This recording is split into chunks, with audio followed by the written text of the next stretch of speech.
Now, you mentioned you'll be going to the Philippines to go ahead and train with Manny Pacquiao. Have you spoke to Manny as far as, does he still have the passion to box? Is this going to be his last fight? Manny has put a lot of passion in boxing, a lot to train. Maybe his last fight because of being senator is a very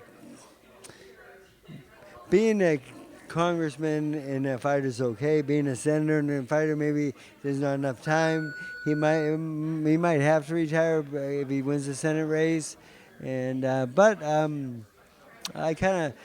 miss him. But I hope it's not his last fight. But the thing is, everything's pointing that way right now, and it'll be a very sad moment in my life because we've had a great relationship.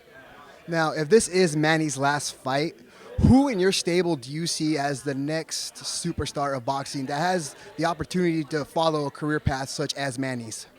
Well, I don't think we're going to have another Manny Pacquiao in my lifetime, but Frankie Gomez is the closest thing to it. Frankie and him, we have great sparring sessions already. Frankie gets the best of him some days. Manny gets the best of him some days. It's really, really hard work and good work, and I can't really work those guys every day because it's just too competitive. So I do have a couple other backup guys for both of them, and it works out really well. And Frankie is about the same size as our opponent, so maybe a little taller, but Bradley's a little shorter than Manny. So, but Jose Ramirez will be coming up also because he's on the show, and he's coming to training camp with us also. Frankie is getting Manny ready for Timothy Bradley, their third fight together. What does Manny have to do in order to make sure he wins this fight hands down without a question? With Manny, it's all about conditioning, and that's not really a problem because he works hard every fight. He's in great shape every fight, and the thing is, I thought we beat him both times. Last time I thought the first fight wasn't as close as the second fight even, but the thing is, all Manny has to do to win this fight is beat Manny. But I would like the extra little extra. I wanted a little extra this time, and Manny told me he's going to give it to me. He said, I want to win by knockout this time, and I said, Manny, that's the best thing I've ever heard you say. At the press conference, when they were announcing Teddy Atlas, they were announcing his accomplishments with fighters. You kind of had a little smirk on your face. Do you respect Teddy as a trainer?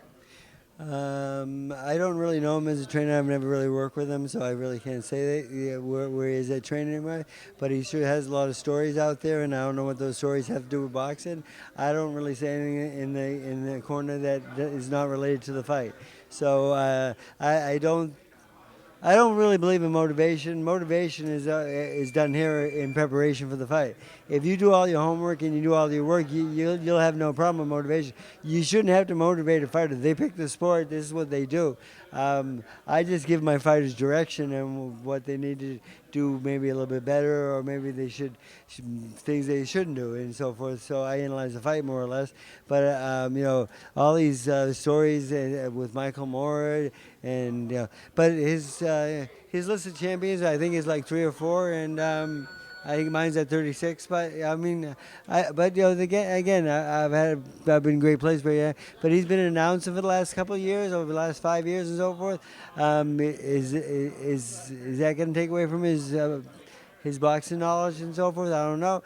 Was he a fighter? I can't find nothing on him. I can't even find an amateur fighter on him. What was he? I heard he was an ex-fighter. He says he was, but I can't find nothing on him. Can you? No, not at all. So I don't know. I had a lot of fights and I had a lot of experience, and I've trained a lot of good fighters. He's not going to make a difference in this fight. Believe me. This past weekend, you had Jean Pascal take on Sergey Kovalev. What was the game plan, and what went wrong for that fight? Well, our game plan was outbox him and win one round each, one at a time, and just not go for the knockout and use his jab. And his jab was working really, really well in the dressing room and warm-up and in training camp here in the ring and so forth. And, I was warned by his brother. He says, I've never seen anyone get him with a jab as much as you did, but, he won't do it in the fight. I says, what do you mean? He says, I promise you he won't do it in the fight. And his brother was right. I lost the bet to his brother because I said he would use it, and he didn't use it at all. And that was the only way to win that fight. was to back Kovalev up. One thing about Kovalev, he can't fight going backwards too well. I mean, but it's hard to get him to go backwards, of course. But I thought Pascal had the fast enough and hard enough jab to do that and back him up and get him up a little bit high and then land combinations on him. But that didn't happen in the fight, and I was really disappointed in the performance. But it was I didn't want to see him get hurt anymore, though, and. I want maybe him to have the option of fighting another day, so I did stop the fight, and I think I made the right move. A lot of people booed it and so forth, but the thing is, I don't really care about that. All I care about is the fighter's health, and that's why I made the right move at the right time, I felt. What round or what point of the fight did you decide that this is time I need to stop the fight? Well, about the end of the fifth, I was leaning that way, and then the sixth, I was definitely going that way, and then he begged me for one more round and said I'll do better.